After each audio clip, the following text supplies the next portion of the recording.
Estás escuchando Pulso Femenino, el podcast donde buscamos repolitizar el feminismo amplificando las voces femeninas y diversas.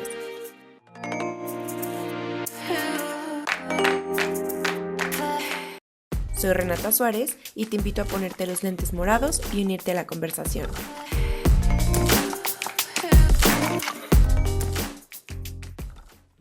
Hola, muchas gracias a quienes nos están viendo, quienes nos están escuchando.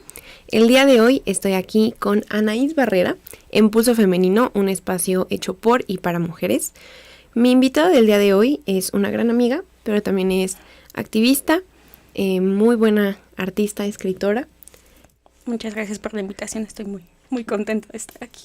Qué bueno, Mix. Pues mira, como te platicaba, es un espacio para que platiquemos de cosas que son importantes en las vidas de las mujeres y que se pueden hablar desde el feminismo, pero hoy quiero que hablemos concretamente del feminismo como concepto, más específicamente, como lo dice el título, el feminismo y su interseccionalidad.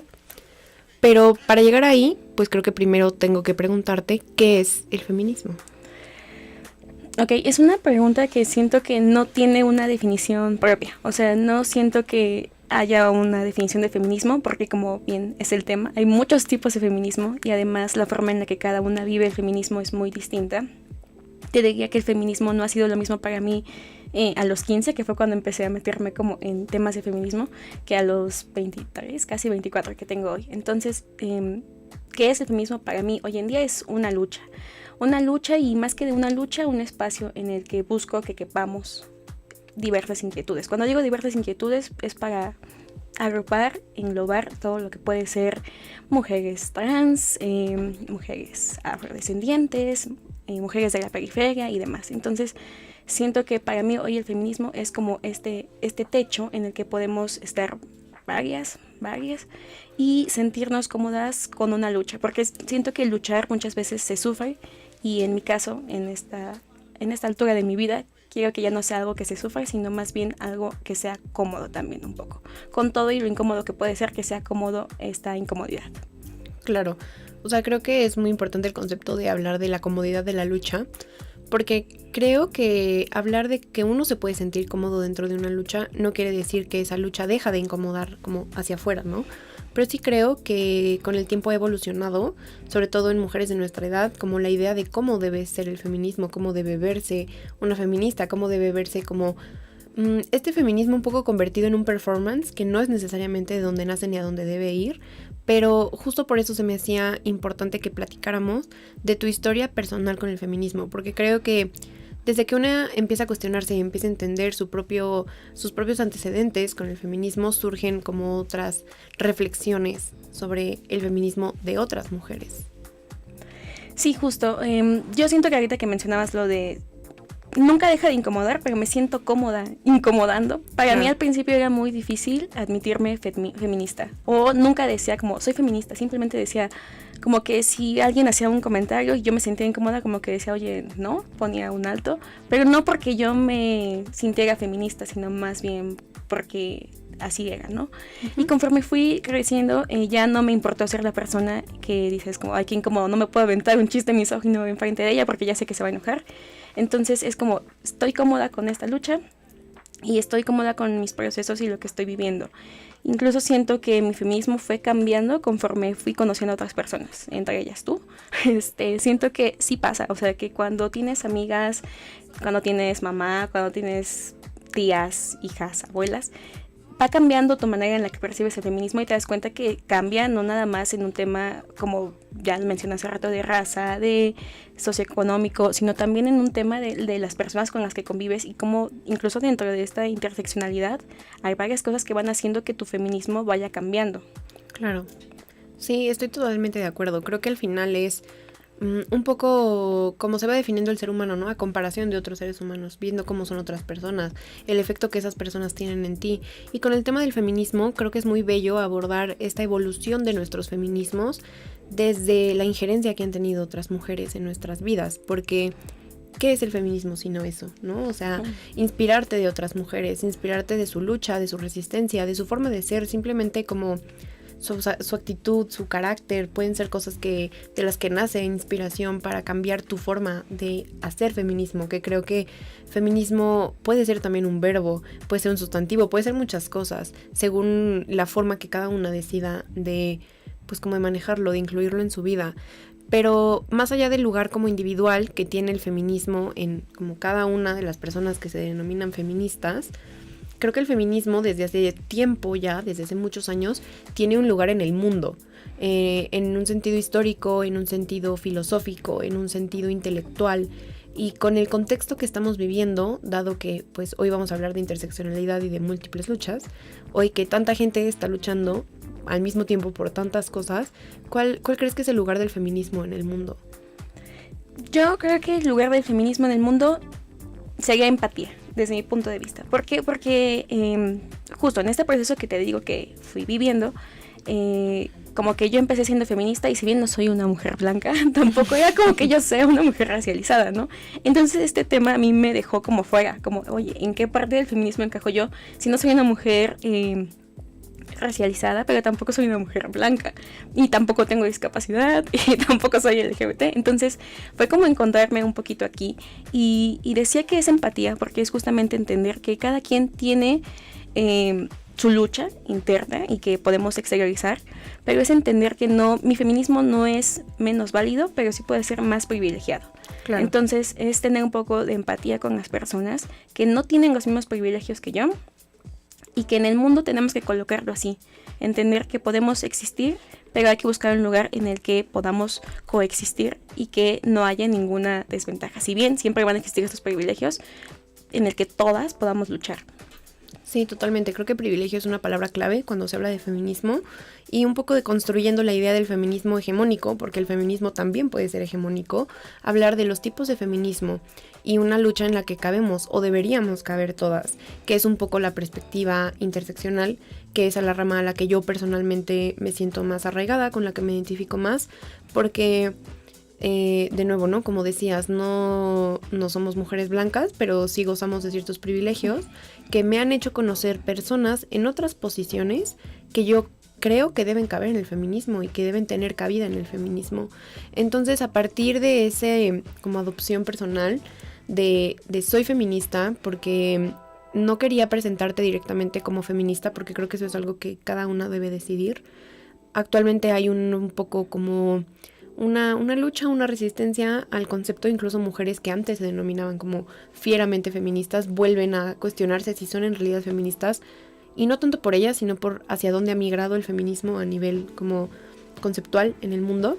Y como derivado de eso, me gustaría que nos platicaras un poco dentro de tu activismo, en qué momento encontraste como una brújula moral, una brújula, pues no sé si ética, de tu lugar en el mundo en el feminismo. No sé si hay un momento como determinado, pero sí recuerdo que por ahí yo fui presidenta de HeForShe varios años, creo que año y medio, una cosita así. Pero antes de todo eso, cuando fue en 2020 que apenas estaba empezando, recuerdo que empezó a hacerse aquí en el TEC el tema de el violador eres tú, o sea, me refiero a el baile, y fue como la primera vez que hubo un tema de activismo aquí, ¿no? Entonces recuerdo que en los grupos estaba todo un caos porque era como, es que el TEC no nos deja, o el TEC sí nos deja, en otros campos, ¿no? Y aquí en TEC Toluca pues no había mayor tema, ¿no? Pero sí recuerdo que yo me pregunté, oye, ¿hasta qué punto esto que estoy haciendo es útil o no es útil? ¿Hasta qué punto me puedo permitir esto o no me permito esto? Y como decíamos de la injerencia de otras mujeres, también yo decía, bueno, es que a ver, ¿qué estoy dispuesta a permitirme? ¿Cómo voy a aceptar esto? Entonces fue un tema de mucho aprendizaje. Y más que una brújula moral, siento que me puse una brújula de aprendizaje, de tratar de escuchar otras opiniones. Puede ser que no las comparta, puede ser que no sea mi lucha, y jamás me colgaría como una lucha, o sea, no soy la mujer de la periferia, ¿sabes?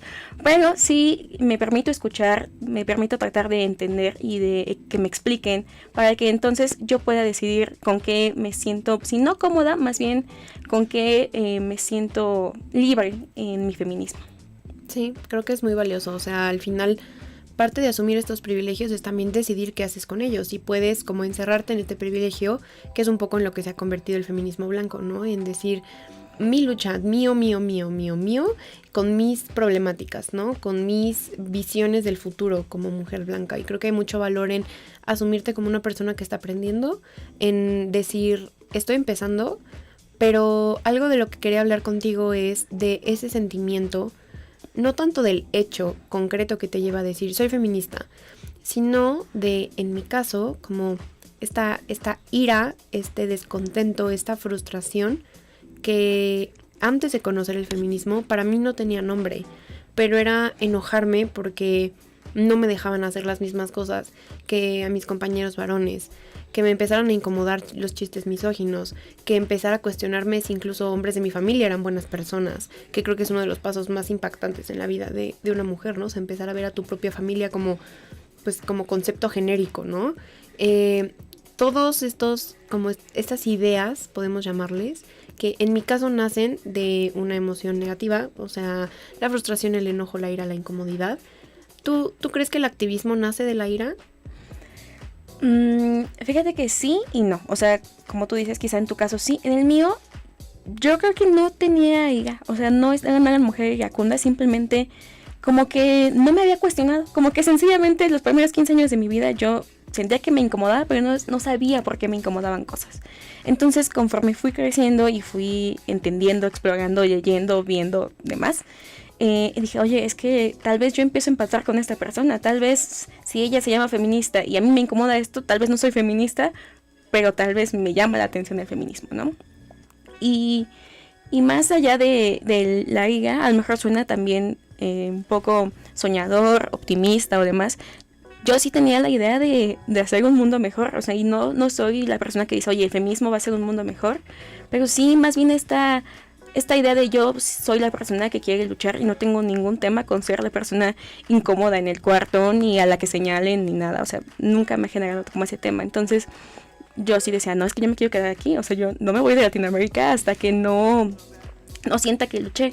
Entonces no siento que haya sido ella, siento que más bien es un tema incluso de melancolía, de ver que otras mujeres sufrieron cosas y de entenderlas, de entender a mi mamá, por ejemplo, ¿no? Que cuando yo iba creciendo juzgaba mucho a mi mamá, muchas decisiones, y después fue como, oye, hizo lo que podía con las herramientas que tenía, ¿no? Entonces, recuerdo también que cuando le decían algo a mi mamá, ya era como un tema de, oye, es que esto no está bien. No nada más lo que decían a mi mamá, sino igual también lo que mi mamá decía. O escuchar a otras personas decir esto y más bien que me incomodaba, sí, pero no me enojaba, sino más bien me daba como cierta melancolía pensar que llevamos históricamente años así y que a mi abuelita le pasó, a mi tatarabuelita le pasó y que quizá eran mujeres con menos privilegio que yo y no hicieron nada. Entonces como que no sé si te ha pasado este sentimiento de impotencia con melancolía cuando ves que algo no está saliendo como a ti te gustaría. Siento que así fue mi proceso con el feminismo. No nació de estar enojada, sino nació de la tristeza, de la melancolía de no poder hacer algo. Sí, creo que es diferente para todas y que nace de diferentes lugares. Y yo sí creo que el cómo nace habla mucho de cómo sale después de ti, ¿no? Creo que es pues un aprendizaje que puede ser comparado a aprender a hablar otro idioma, a aprender una materia nueva, que es, llegas como muy inexperta a buscar como definiciones, conceptos, teoría, ¿no? Que es donde una normalmente empieza a buscarse en la teoría feminista, en un buen de autoras que hablan de cosas que es increíble leer y decir, es que yo justo así me siento, es que yo justo pienso esto. Y creo que después como de esta curva de aprendizaje empieza a salir de ti, empiezas a hablar de eso con otras personas, empiezas a realizar actividades que son propiamente como de este activismo, de este feminismo, y que para mí no tiene que ser necesariamente una protesta o una... Empieza, creo yo, desde el momento en el que empiezas a cuestionar a ti, cuestionarte a ti cosas, pero también cuestionar a la persona que está al lado de ti, la gente que te rodea. Y se me hacía muy importante lo que mencionas de que no te importa ser la persona incómoda en la habitación, que no te importa ser esa que dicen de, ay, no, es que no puedes burlarte de las mujeres enfrente de ella porque se enoja. Sí me enojo. Sí me incomodo. Sí te voy a decir que no da risa, etcétera, etcétera, ¿no? Creo que desde el momento en el que uno empieza a tomar agencia sobre esos sentimientos, que puede ser tristeza, ira, melancolía, como quieras llamarlo, pues empieza ya a ver algo en ti que también empieza a disfrutar esta parte de hablar, de que te escuchen, de decir lo que pensabas, lo que sentías, que a lo mejor era algo que no habías hecho. Y a partir de ahí empieza una etapa que creo que, al menos por la experiencia que he tenido hablando con otras mujeres en nuestro rango de edad, es una vivencia compartida y muy interesante, como este periodo de nuestras vidas donde defendíamos como esta idea de la equidad, el feminismo, que a lo mejor ni siquiera le llamábamos propiamente feminismo en este momento, pero como esta lucha incesante con profesores, con compañeros, con familia, de pelearte en todas partes, de pelearte incluso en redes sociales, que luego es algo que disminuye y que empiezas a adoptar otras formas de actuar dentro del feminismo. Pero es una anécdota a la que a mis compañeras que conozco, a mis amigas que conozco, disfruto mucho preguntarles porque creo que es una experiencia compartida que habla mucho de cómo al menos aquí en nuestra región, en nuestro contexto socioeconómico, en nuestro contexto incluso académico, cómo se vive este despertar del feminismo. Híjole, es que yo siempre he sido una persona súper peleonera. O sea, yo encantada de pelear. Pero como dices, fue este tema de, oye, es que no soy educadora, no tengo por qué educarte a ti, ¿no? Entonces, primero fue un tema de que yo todo el tiempo estaba peleando. Reunión familiar en la que yo peleando. Con mis papás, peleando. Con mi hermano, peleando. O sea, sí. Y el profesor hacía algo y yo, sí, perdón. Réplica. Ajá, peleando. Y conforme fui viendo a otras amigas que me decían, oye, es que no pierdes tu tiempo ni tu energía educando porque no te corresponde, fue como, ok, no voy a educar. Pero me generaba mucha incomodidad. O sea, no es que yo me sienta con el derecho de educar, pero sí me siento a veces con la necesidad de expresarte que algo que estás diciendo no me está gustando, no me hace sentir bien. O sencillamente preguntarte, oye, ¿por qué estás diciendo eso? Entonces, me fui dando cuenta que yo era una persona a la que le costaba mucho trabajo aprender cuando me decían algo de mala manera.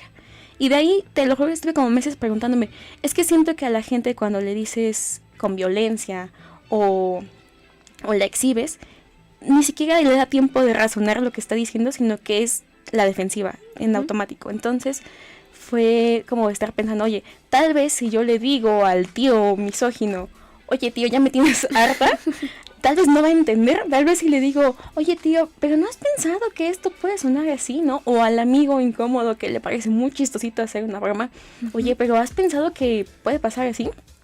Entonces como que es el punto en el que estoy, en el que realmente trato como, y a lo mejor está mal, porque tal vez es hasta maternal, pero sí es como de, oye, ¿qué hacemos cuando una emoción no nos está gustando, no? O sea, como encontrar una manera de no ser agresiva, pero que tampoco le dé la comodidad a las personas de no cuestionarse lo que están haciendo. Y creo que es algo que a mí me ha servido en temas de sanidad mental. O sea, sí me ha ayudado a no estar peleando, pero también a no sentir que me estoy ahogando con todo lo que tengo que decir. Claro. Creo, yo marco esta experiencia en la vida de las mujeres que se autodenominan feministas porque, de nuevo, es una experiencia compartida y que creo que lo que decides hacer con eso dicta mucho de cómo vas a continuar a partir de ahí tu camino en el feminismo. En mi caso, o sea, yo recuerdo, entre muchos recuerdos que tengo de momentos de este tipo, de que dos de mis amigos más cercanos, cuando yo tenía como 15, 16 años, llegaran y me dijeran, vamos a ver este stand-up. Que era de un comediante cuyo nombre no voy a mencionar, pero que es muy misógino, un comediante estadounidense. Y sus chistes eran muy misóginos y a mí no me daban risa. Y la conversación llegó a un punto de que ellos creían que yo me estaba aguantando la risa porque soy feminista y porque no está correcto que me ría de esas cosas, cuando pasaba totalmente lo contrario. De origen no me da risa. Y como en esta lucha de cómo te hago entender por qué esto no es gracioso, empecé a como a cuestionar, en efecto, ¿por qué no es chistoso? Y llegué a la reflexión que no quiero ser como condescendiente, pero que sí estaba simplificada para que ellos lo entendieran, de decirles, cuando algo te da risa es porque le ves algo de verdad, le ves algo de sentido, le ves algo de identificación. Te puedes ver a ti mismo en esa situación, puedes imaginarte esa situación sucediendo y te da risa. Por eso te da risa. Y como yo no me identifico con este comentario ni con esta idea, a mí no me da risa. No me estoy aguantando la risa, es que genuinamente no me causa gracia. Y a partir de ahí cuestionar por qué te da risa. ¿por qué los chistes misóginos son graciosos? ¿Por qué los chistes racistas son graciosos? Y una larga lista de chistes que es humor negro, que es como un discurso de odio disfrazado de un humor como medio raro, porque cuando confrontas y dices, ¿pero por qué es gracioso? No te pueden decir por qué es gracioso sin ser misóginos, sin ser racistas. Y creo que es ahí, principalmente en la comedia en México, donde empezó a haber mucho debate alrededor de por qué nos dan risa estas cosas. Sí, justo, a ver, a mí me pasa algo muy curioso, porque tengo amigos con los que me llevo muy pesado y yo siempre he sido así, de no me gusta la gente confianzuda conmigo. Siempre es como un tema de límites. Tú me dejas hablarte así, sí, ok, yo te dejo entonces que me hables así. Pero ya en la generalidad, o sea, en englobar a todas las personas, sean mujeres, sean temas raciales, sean discapacidades, sean demás, no me siento cómoda con el humor negro, porque asumes que a todas las personas, como dices, nos va a dar risa. Y justo me pasó que sí, ponían un video y, ay, güey, sí te quieres reír. Y yo, no me quiero reír, te lo juro, no me quiero reír.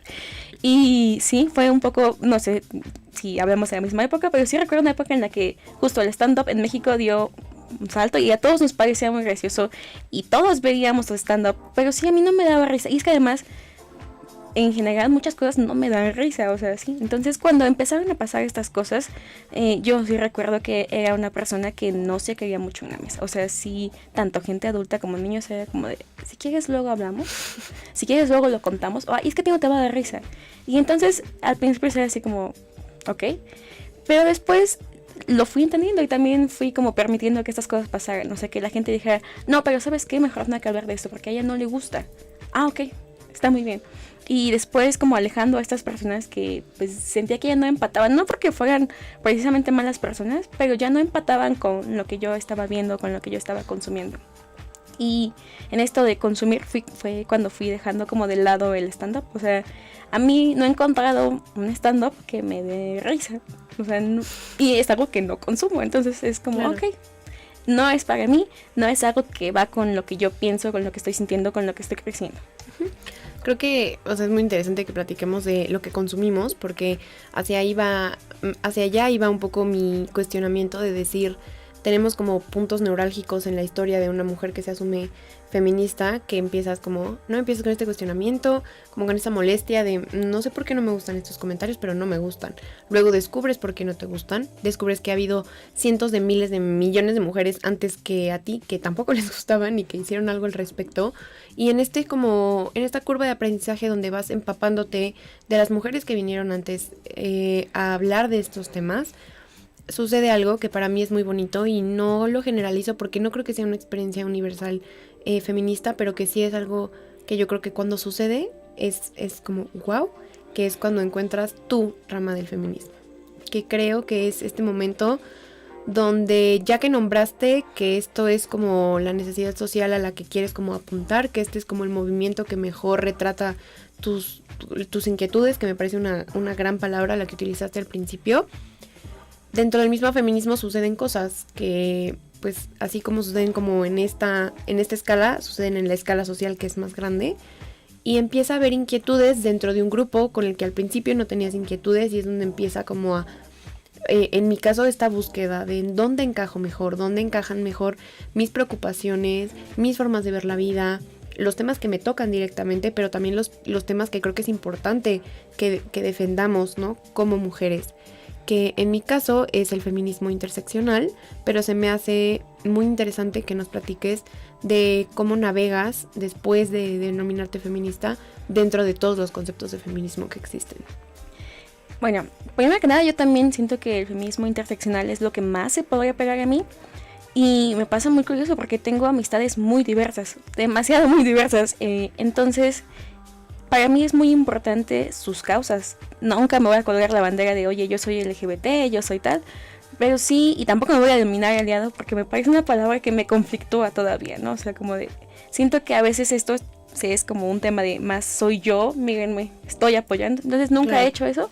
Pero sí es un tema de, me siento cómoda con la gente que defiende cosas y me voy a interesar en lo que tú defiendas. Lo voy a entender o me voy a esforzar para entenderlo. Nunca lo voy a vivir. A lo mejor voy a tener un privilegio, Pero en esta, como me gustó lo que dijiste, como navegación, estarme moviendo dentro del feminismo, me siento cómoda más bien con el aceptarnos, con la empatía, con entender, con buscar entender. Porque también hay cosas que entiendo, hay cosas que jamás voy a entender y que también ya me cansé de estarme como, no cuestionando, sino como buscar un significado, porque sencillamente no es mi significado ni es mi lucha. Pero sí quiero estar cerca de esas personas y sí quiero estar en un movimiento, ya sea en una marcha, en un grupo de amigos, en una reunión, en lo que sea, de tolerancia, pero de tolerancia sana. O sea, no de voy a tolerarte tus chistes misóginos, sino de voy a entender por qué estás luchando por esto y voy a, en medida de lo que yo pueda y me corresponda, apoyarte. Entonces es como esto, el tratar de estar en constante cambio y como tratar de entenderme así, porque antes me parecía muy frustrante no estar como fija, y no sé si te pasó, sino que decías, es que hoy entendí un poquito más de ecofeminismo, porque a mí me pasaba, ¿no? Fui a una conferencia de tal y oye, me encantó, pero yo no soy ecofeminista.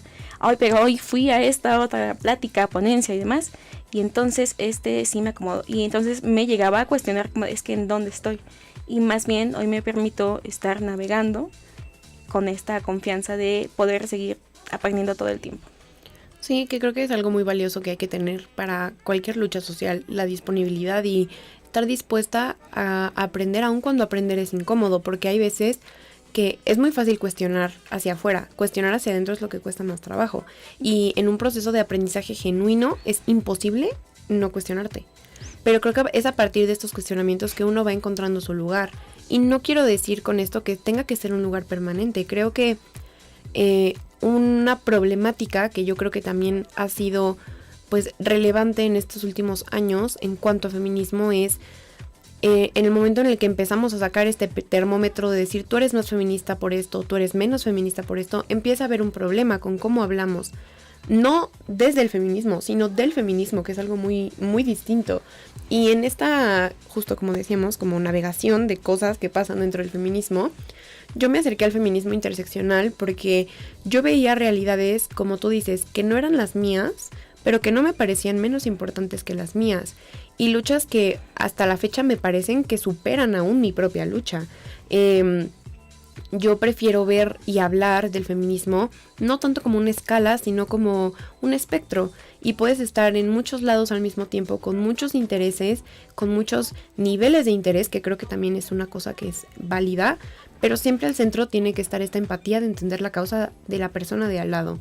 Y dentro del feminismo sí creo que, bueno, el feminismo no debe ser un concepto que nunca deba ser cuestionado, que nunca deba ser modificado. Al contrario, creo que es la bandera del cuestionamiento lo que nos lleva a legitimarnos como un movimiento, como un colectivo de mujeres que buscan algo genuino. Si quieres llegar a algo establecido que nunca se cambie, no es una lucha social lo que estás emprendiendo. Y el feminismo interseccional me parece particularmente interesante porque es algo muy fluido, que cambia, que constantemente está adaptando y como abrazando y cobijando diferentes causas bajo como esta ala metafórica del feminismo. Y entre ellas, una de las más importantes y de la cual creo que está más en un punto como sensible de la humanidad, es un feminismo decolonial, un feminismo antirracismo, un feminismo antirracista y un feminismo que cuestiona también cuestiones fuera del patriarcado, como el capitalismo, de nuevo el colonialismo, y no sé cómo sientas tú este entendimiento a nivel popular, no sé si decirlo, de que el feminismo es y debe ser una lucha interseccional. Fíjate que yo siento que el feminismo, y en todos lados pasa, pero ahorita hablando de feminismo, la gente, y me ha pasado también, solemos verlo como modas, como tendencias. Como que no puedes evitar comentar, oye, pero ahora está de moda ser feminista, ¿no? Y no sé si a ti te pasó, pero sí de repente, no sé, personas con las que tú conviviste, ya vemos mujeres, de tu primaria, de tu secundaria, que fueron, pues no necesariamente muy sororas contigo, ¿no? Que tenían un hilo de pensamiento muy distinto. De repente las vemos luchando, ¿no? Ahí en el movimiento. Y a mí me generaba al principio un poquito de tema de como de ruido, de cómo estás ahí. Pero siento que es justamente el entender que todo crece, todo cambia, nada está permanente, sino que se transforma. Y entender que no porque tengas un pasado en el que no fuiste feminista, hoy en día no puedes ser feminista o no puedes aprender. Entonces, siento que al exterior puede verse como un tema de moda, como un tema de, oye, pero tú me dijiste que era así y ahora me estás diciendo que no es acá. Entonces, a mí se me ha llegado a pasar que gente me pregunta, oye, pero tú me dijiste que el feminismo es de mujeres. Entonces, ¿por qué estás en el grupo He for She? Oye, pero tú me dijiste que tal. Entonces, ¿por qué? Entonces, siento que lo que tenemos que entender es que como personas estamos en constante cambio. La sociedad es un tema de cambio. Y entender que efectivamente nos tenemos que cuestionar esto, pero la importancia de esta interseccionalidad es encontrar un punto en común en el que podamos caber todas las luchas sin dejar de lado el feminismo. Y como bien dices, hay que cuestionar el feminismo mismo, pero también hay que ser un poquito comprensivos en que parte de este cuestionamiento es darnos cuenta de cómo hemos ido evolucionando tanto como sociedad como con nosotros mismos. Sí, estoy de acuerdo. Creo que para mí la forma más gráfica de explicar la interseccionalidad es esto, ¿no? O sea, líneas que fluyen paralelo a la vida de la gente que sufre estas discriminaciones, que tiene estas luchas, que tiene estas incomodidades y que eventualmente se cruzan de manera perpendicular con otra vida, con otra inquietud, con otro interés, con otra forma de luchar, con otra forma de resistir. Y creo que son esos puntos, son esas intersecciones, que de ahí viene el nombre del feminismo interseccional, que son los espacios físicos, digitales, intelectuales en el que nos encontramos qué es lo que tenemos en común, y creo que también es vital la parte de entender que tu lucha es mi lucha, no desde un sentido de apropiarse de la lucha ajena, como tú decías al principio, pero un entender que muy probablemente la lucha que te aqueja y que me aqueja a mí viene de las mismas causas que se han ramificado en diferentes consecuencias, ¿no? Y que si rastreamos este hilito como de problemáticas, podemos encontrar muchos espacios en común, ¿no? O sea, muchos temas en común. Podemos encontrar colonialismo, podemos encontrar capitalismo, podemos encontrar patriarcado, podemos encontrar discriminación a la orientación sexual, etcétera, etcétera, etcétera. Y parte de lo que se me hace muy, muy bello de pertenecer a algo, llámele como le llames, es que cuando encuentras una persona que tal vez no comparte tu historia de vida, que no comparte como la rama tal cual tú la defines a la que perteneces, pero que se pueden encontrar, surgen una diversidad de ideas, de cuestionamientos que yo creo que enriquecen mucho las luchas sociales. Sí, yo siento que la colectividad es sumamente importante en cualquier movimiento y en la vida diaria misma. O sea, entre más colectividad haya en nuestra vida, siento que va a ser para mejor. Porque como bien dices, es cuestionarnos, es aprender, pero además es también ver. O sea, yo siento que aprendo mucho, aun cuando no son mis luchas, nada más de ver, de tratar de escuchar, de entender. Y a lo mejor decíamos, nos colgamos la medalla de, oye, somos las salvadoras y esta es mi lucha también. No, no es nuestra lucha. Pero no por eso vas a ser indiferente ante las cosas, ni vas a cerrar los ojos, ni vas a dejar que tu feminismo siga así. Al menos no en mi caso, creo que tampoco en el tuyo. Y justamente este feminismo interseccional es creo que lo que más se ajusta a pues estar a lo mejor yo en mi feminismo, dejando que otros feminismos pasen de lado, enfrente, atrás de mí, y que podamos como convivir en esta misma intersección. Claro, creo que es más bien un tema de objetivos compartidos, ¿no? O sea, de que con las palabras con las que nombres las problemáticas específicas, creo que una capa más abajo de esos conceptos existe algo más general, que es, llámale paz mundial, justicia social, equidad de género, un alto a la discriminación por orientación sexual, que son conceptos que son más amplios y que son preocupaciones que es justo lo que te lleva a compartir un interés por luchar al lado de otra persona. Y creo que empecé a hacerme mucho esta reflexión a partir de que hace unas semanas, que fue una de las primeras marchas de acción por Palestina en la Ciudad de México, vi a una chica que traía un cartel que decía "Todas las luchas son mi lucha", y tenía un puño feminista en su cartel, y de ahí empezó a nacer en mí una reflexión de explicar esta parte que estamos tocando de no apropiarte de una lucha, pero de a lo mejor ponerte momentáneamente en las filas de esa lucha, mientras que es necesario que seamos un cuerpo colectivo junto que camina hacia algo más, ¿no? Y creo que aunque dentro de esta colectividad existan formas diferentes de expresar esa lucha, de los principios por los que se lucha, sí creo que es importante que empecemos a entender el activismo como esta lucha social desde una perspectiva más humana y de decir que en el fondo hablamos de la misma cosa, que es de la dignidad humana. Hablamos de las cosas que deberían ser un hecho, simplemente por ser seres humanos, ¿no? Y creo que es un poco esto de cuando empiezas a deconstruir tu narrativa feminista y terminas diciendo, no quiero que me respetes porque soy mujer, quiero que me respetes porque soy persona. Y que en algún momento en la historia empezamos a ser como personas de segunda categoría, igual que las personas de la comunidad LGBT, igual que las personas con discapacidad, igual que con las personas racializadas, y creo que es en uno de esos puntos donde nos encontramos, en la forma en la que una clase, un grupo de personas con más privilegio, sea cual sea lo que signifique ese privilegio en la categoría en la que te encuentres, en cómo se nos percibe desde ahí hacia abajo y cómo queremos que se nos perciba desde abajo hacia arriba. Creo que una palabra clave de todo esto es como, y quizá suena muy feo, pero es una realidad de que tenemos en común, es cómo nos han minimizado, ¿no? Como bien decías, puede ser escalones, puede ser que estemos en el mismo, pero sí, a mí sí me han preguntado como, oye, es que ¿por qué Palestina? Tú no eres de Palestina. Y yo, o sea, yo sé que no soy de Palestina, pero en Palestina también hay mujeres y también hay infancias y también, ¿sabes? Entonces yo justo decía esto en varias discusiones de cuando hablábamos de que si yo peleaba mucho cuando fuimos en el feminismo creciendo. Y yo decía, es que no, güey, es un derecho, no me tienes que negar algo, ni me estás haciendo un favor por darme algo, es un derecho que en teoría, o sea, tenía que tener garantizado. Ya en la praxis realmente no lo tengo porque me lo estás quitando, pero tiene que existir.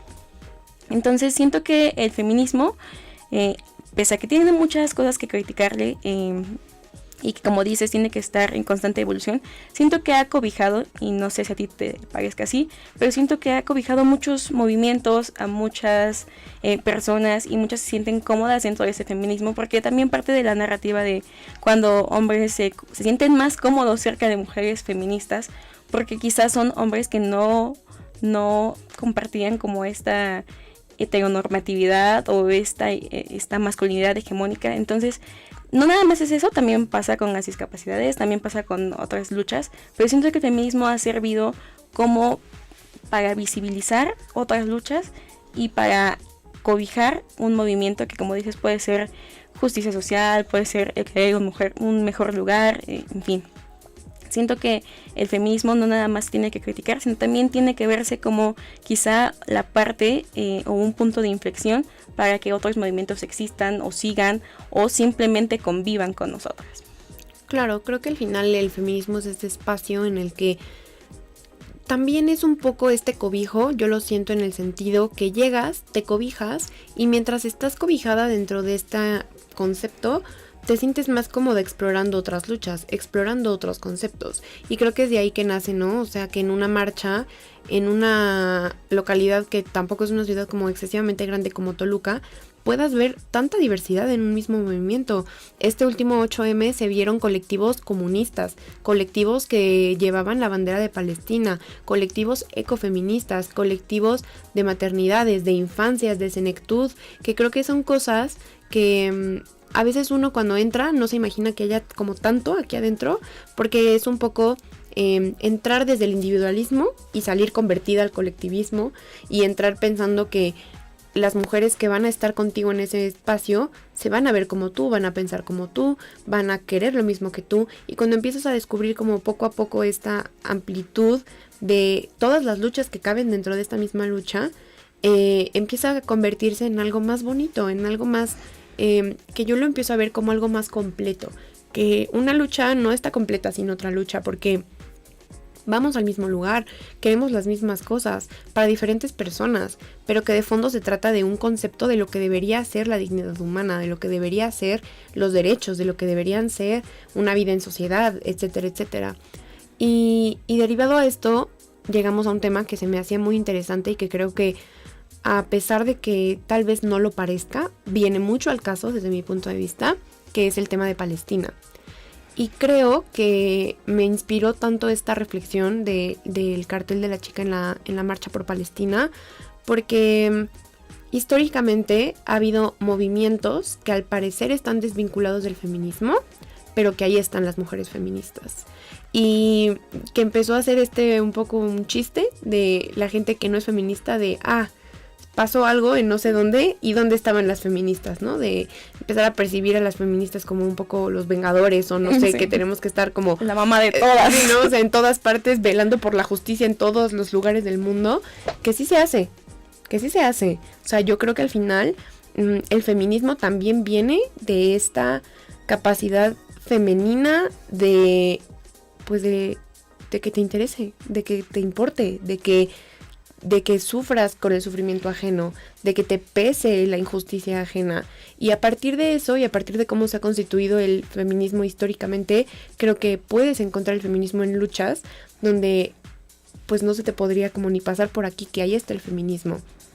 Y derivado de pues la crisis global que es el genocidio en Palestina, o lo que debería ser una crisis global, creo que nace en mí por lo menos esta reflexión de qué quiero hacer con mi feminismo y hacia dónde quiero ir con mi feminismo, que hoy se trata de mi propia lucha, pero de luchas ajenas, que de nuevo no son nuestras, pero que las sentimos cerca de nuestro corazón y que te duele, porque no sé si lo has experimentado de esta manera, pero para mí es como que te pican con un alfiler y que a lo mejor el alfiler es más grande o más pequeño según la causa de la que se trate, pero que no te deja de doler.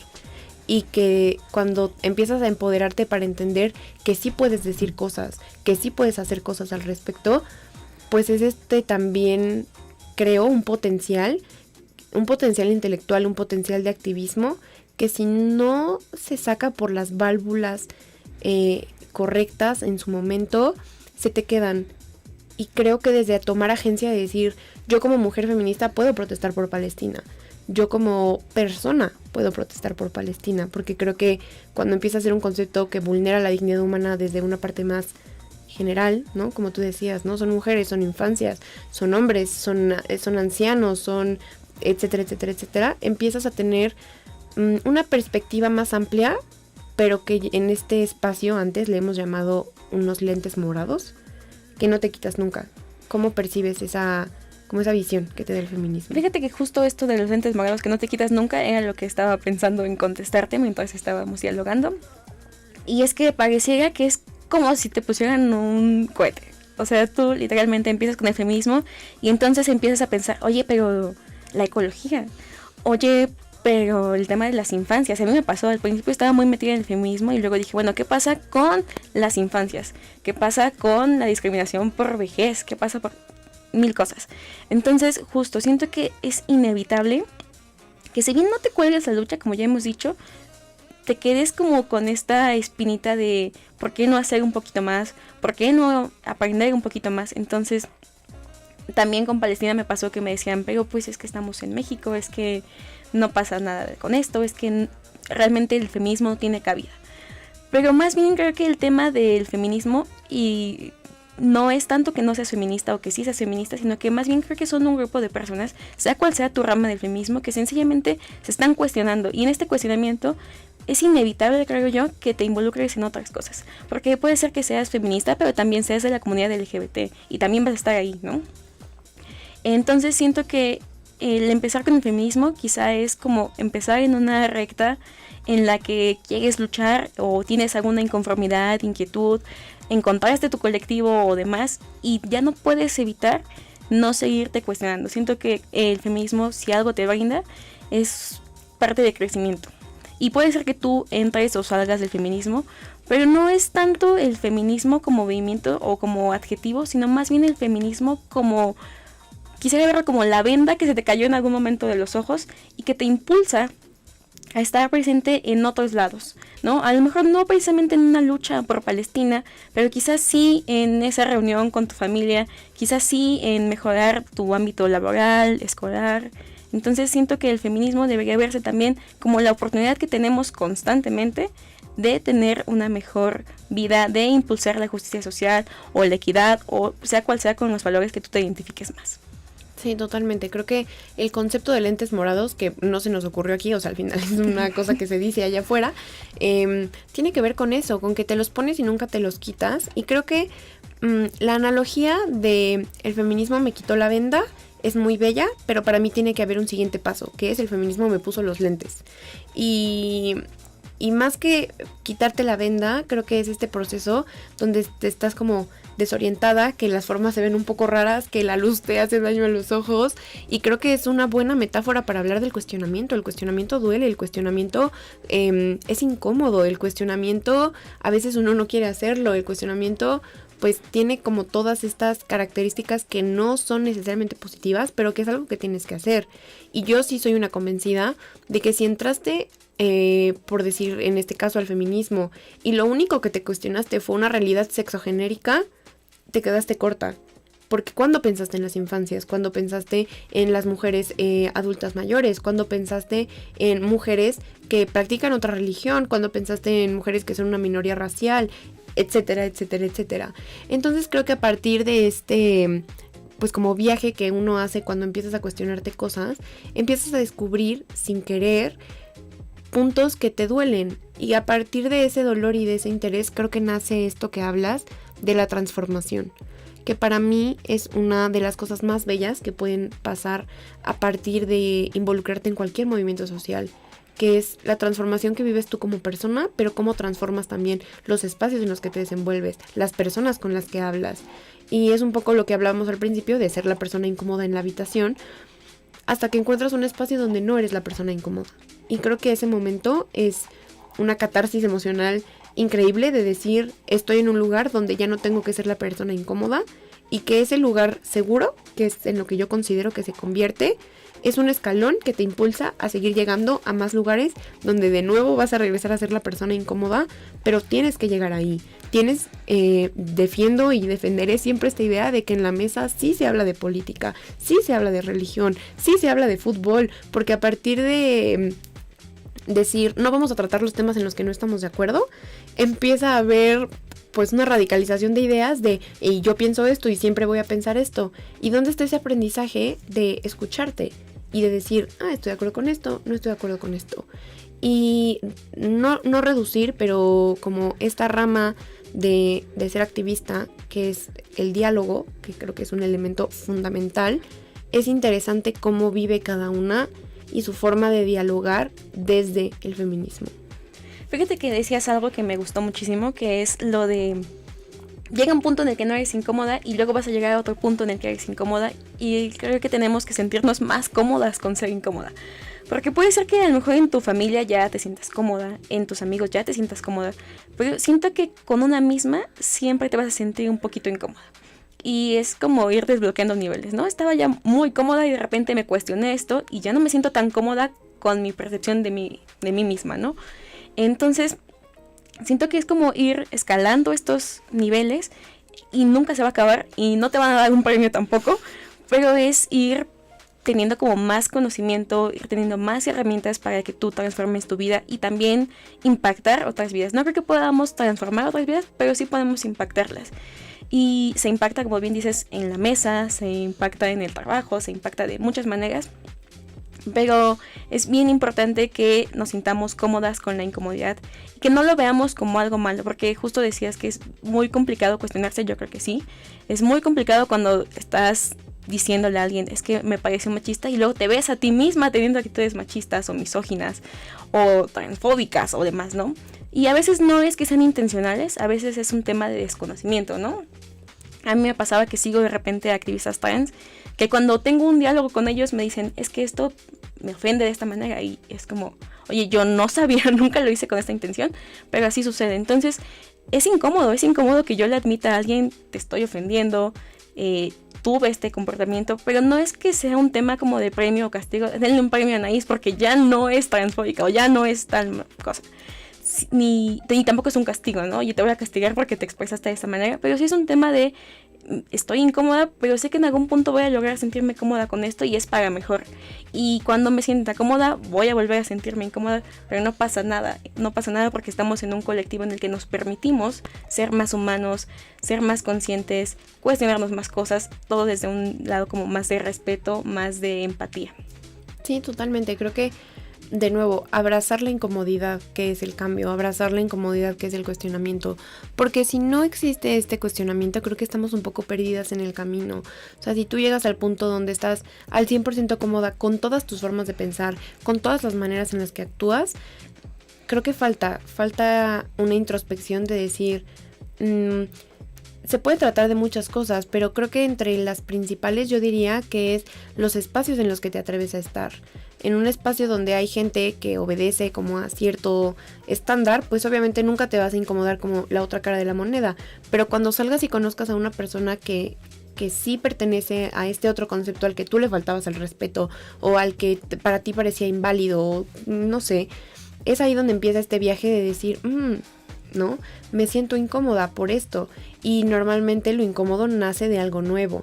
Y si no conoces cosas nuevas, si no lees cosas nuevas, si no ves cosas nuevas, te estás perdiendo de la oportunidad de confrontarte contigo misma y decir, ya entendí que esto que antes pensaba no está bien. Y no está bien porque, de nuevo, ¿no? Lo que tú decías, como este sistema binario de o está bien o está mal. Pero sí desde un sentido de, yo defendía mucho no ofender como a este sector de la población mientras vivo por la vida ofendiendo a este otro, y entendí que no es esa la persona que quiero ser. Creo que a partir de este diálogo que se puede tener consigo misma y con las otras personas que están cerca de ti, surge algo muy valioso dentro de, pues más allá del feminismo, dentro de cualquier tipo de activismo, que es después de que pasas este pico como de que todo te molesta, todo te estresa, y no solo de los demás, de ti, o sea, me molesta yo tener estas actitudes, me molesta yo pensar estas cosas. Viene como esta calma de aceptar, de empezar a ser más empática contigo y con los demás, y creo que es un momento muy bonito donde a partir de ahí, de ese entendimiento, puedes emprender con más calma, con más empatía, con más paz mental, con más apertura, nuevo conocimiento, nuevas ramas, nuevas luchas, nuevas cosas que te preocupan, porque creo que también algo que no habíamos mencionado es que el rango de edad en el que nos encontramos se va a enfrentar a problemas distintos mientras sigamos creciendo, y cuando nos establezcamos en otro rango de edad, pues nuestras preocupaciones van a ser otras. Pero ¿cómo ves tú este viaje a partir de este aprendizaje en el tema de la edad? Pues más que cómo lo ves, como con qué me quedo. No podría decirte como que, oye, cuando sea mamá, si es que llego a ser mamá, voy a hacer esto. Pero sí me quedo con paciencia. Con paciencia porque, por ejemplo, el otro día vi un post en el que TikTok, ¿no? Te decía, ¿cómo eliminar las estrellas, no?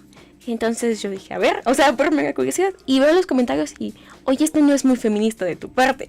Y entonces me quedó la duda, como, ¿qué pasa con las personas, con las mujeres que les genera un conflicto sus estrellas? ¿Está mal que tengas estrellas justamente por el embarazo y a ti te genera incomodidad? Yo, o sea, como lo estoy viendo ahorita, no creo que esté mal. Porque aparte la publicación, y creo que todo depende como de el modo en el que se transmite el mensaje, no era de odio, ¿no? Era más un tema como de salud incluso, ¿no? Entonces es como ser paciente con que hay mujeres, y me va a pasar a mí también, que estamos aprendiendo a querernos, a estar seguras, a amarnos, y que no es un tema impositivo. Tampoco tiene que caer como en el positivismo de tus estrellas son las rayas del sol que marcaron tu piel. No, sino más bien un tema de ten paciencia a ti, a las personas que te rodean, y puede ser que ahorita tenga 23, 33, 43, 53, pero la enseñanza creo que tiene que ser la paciencia y respetar que todo tiene un proceso. Si bien, como hemos dicho, la incomodidad viene de algo nuevo, el cumplir años es algo nuevo, ¿no? No voy a pensar hoy como pensé ayer, como pensé antier, pero en todo ese proceso a mí, Anaís, me gustaría quedarme con paciencia, con la paciencia que tengo que tener para que el nuevo aprendizaje me encuentre y yo lo encuentre, pero también encuentre nuevas colectividades, porque el día de hoy tengo amigos con los que me siento muy cómoda, pero va a llegar un punto en el que quizá no empatemos, y estoy, pues no sé si preparada para eso, pero entiendo que es algo que puede pasar, y con paciencia llegará a un punto en el que otra vez me sienta cómoda o encuentre mi lugar y me voy a enfrentar a que voy a cumplir otra vez más años. Pero creo que es este ciclo en el que lo único constante que puede haber es la paciencia. Claro, o sea, la paciencia y sobre todo el cambio, ¿no? Que creo que son conceptos que vienen muy de la mano, que cuando tu vida está tal como la quieres es muy fácil ser paciente. Cuando empiezan a cambiar cosas es cuando uno tiene que volver a plantearse esta idea de tengo que esperar, tengo que ser más paciente conmigo, tengo que ser más paciente con el de al lado, tengo que ser más paciente también a veces con el mundo, porque a veces siento que como tú empiezas a correr, quieres que el mundo corra contigo, pero no pasa siempre así, me atrevería a decir que casi nunca pasa eso. Entonces entender que el mundo, la sociedad como, o sea, los humanos como colectivo, como especie que habita el planeta, no va a tu ritmo, va a un ritmo que pues está definido por otras cosas, pero creo que es desde esta individualidad y esta paciencia contigo, este amor a ti, esta empatía contigo, que empiezas a ser capaz de darlo a los demás y de ser pues más abierta a esto que hablábamos, ¿no? Y me parece muy bello que hables de encontrar el aprendizaje, pero también dejar que el aprendizaje nos encuentre a nosotras, porque a veces aprendemos sin buscarlo, y creo que es ahí donde se encuentra la clase de aprendizaje más importante, porque no es que tú lo busques, sino que desde mi punto de vista es la vida diciéndote que tienes que aprender algo, y es más difícil porque no lo buscaste tú, pero tienes que aprenderlo de todas maneras. Y creo que, por ejemplo, ya van 2 años que mi abuela me acompaña a la marcha feminista, y para mí fue una, pues no un mérito, porque no es como, uy, la lograste llevar, porque para mí era importante que entendiera por qué estaba ahí. Y entender sin enojarme si no lo entendía, que es un concepto un poco redundante, pero que suele pasar sobre todo con mujeres más grandes, de un contexto más conservador, etcétera, etcétera. Y creo que para mí en mi propia historia, el símbolo que representa a mi abuela estando conmigo en una marcha es este como paso por el que tuvimos que estar en desacuerdo, en el que yo decía yo estoy a favor de esto y ella decía yo no. Esta paciencia donde le expliqué por qué yo sí estaba a favor, hacerle saber que también estaba bien si ella no estaba a favor. Y creo que es a partir de ese aprendizaje con amor que le empiezan a cambiar las cosas profundamente. Y yo empecé a notar en mi núcleo familiar un cambio en el que no es que dejaran de decir ciertas cosas porque sabían que me iban a molestar, sino que dejaron de decir y hacer ciertas cosas porque entendieron. Y creo que es ese potencial transformador el que vive en las personas que se denominan como activistas y que hacen algo con eso. Me parece muy bonito porque, por ejemplo, mi mamá el año pasado fue la primera vez que fue a la marcha. Me hubiera gustado que fuera conmigo, no fue conmigo. Pero, y aunque me molestó que no fuera conmigo, sí, cuando dije, bueno, fue con quien ella se sintió cómoda, pero fue. O sea, claro. Como dices, no es un logro, pero dices, oye, qué bonito que encontremos otro punto, otra intersección en la cual coexistir, ¿no? Y me pasó también que yo le cuestionaba algo a mi mamá y yo, oye, pero es que esto no se dice. Oye, pero es que imagínate que esta persona se espere a que tenga un cuerpo que cumple para ponerse lo que le gusta. No está padre, ¿no? Y entonces, en esta como enseñanza y espera con paciencia de que mi mamá o las personas que yo tenía alrededor lo entendieran, también me pasó que mi mamá de repente, para sus luchas, para sus mitos, oye, pero ¿te acuerdas que tú me dijiste que no criticara tal? Porque pues puedes ofender. Pues tú estás criticando esto que a mí ahora me importa. Entonces, es como... Es muy bonito, es dar y recibir. Yo te estoy dando algo y la verdad yo no esperaba que mi mamá después me dijera, oye, pero ¿te acuerdas que dijimos que no?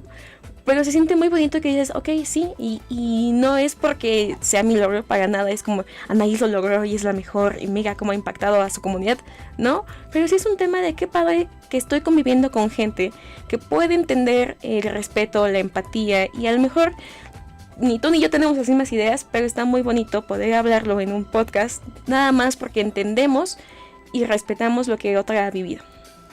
Qué bonito, me parece una hermosa reflexión y que creo que resume muy bien cómo es la parte sana y como estos momentos de paz donde puedes estar dentro de una lucha, pero de nuevo cómoda con esa lucha.